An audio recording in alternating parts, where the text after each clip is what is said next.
ويلكم باك تو ماي يوتيوب شانل. ازيكم يا ركاتي؟ عاملين ايه؟ يا رب تكونوا بخير.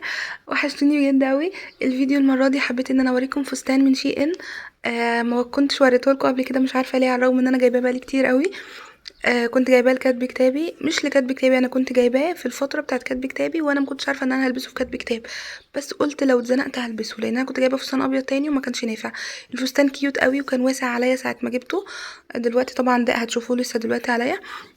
فيه حركات انثويه كتير قوي كده من قدام كده، واستك من على الكتاف.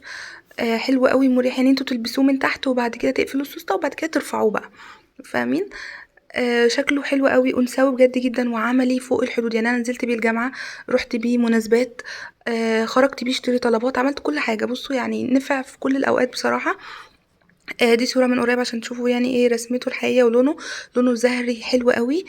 ومن على الوسط كده كشكشة، والسوستة بتاعته طويلة قوي لورا، والكمام واسعة، يعني انت تلبسي عليه خمار مش هيبان اي حاجة من جسمك. بجد حلو جدا. هنا كانت ايديا باينة، فكنت بحاول ان انا اضيع دوت بالصورة وبالمؤثرات اللي حطيتها لكم دي. عشان كده كنتش عارفة انزل لكم الفيديو، انا مصوراه بقالي كتير قوي مكنتش عارفة انزله. مش عارفة بتكلم بسرعة كده ليه. ده شكل الفستان بقى عليا. طبعا بعد الجواز غير قبل الجواز خالص يعني. انا مصدومه قوي. انا في حاجات كتير جدا مش عارفه البسها الفتره دي، بس ان شاء الله يعني في المستقبل نبقى نلبسها لما نخس تاني. حبيت اجمع الفيديو دوت ما بين المشتريات، وان انا اوريكم فستان جديد من شي ان، وفي نفس الوقت حاجه مفيده. اسهل طريقه علشان النقاب ما يدخلش في عينيكم وانتوا بره. رايحه اشتري حاجات، طبعا هكون مشغوله وكده، فمش عايزه النقاب يدخل في عيني عشان ما يضايقنيش، واعرف ان انا اتحرك غير لما بكون خارجه عادي يعني. بص بقى، بدل ما كنت برفعه لفوق كده بجيبه من الحته دي، كنت بربطه هنا كده، بقيت انزله لتحت كده، فبقى يوسع من تحت عينيا، وبقى جاي على عيني من فوق بس.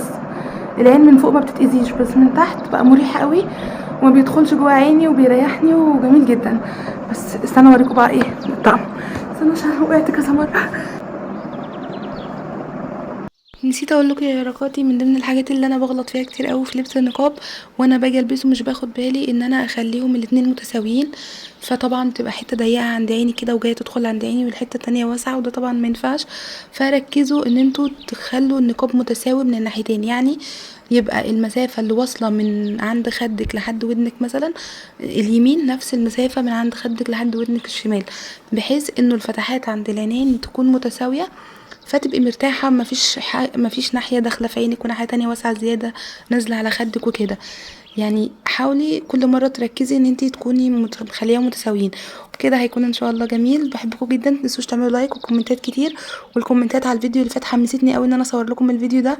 بجد بحبكم قوي. باي باي.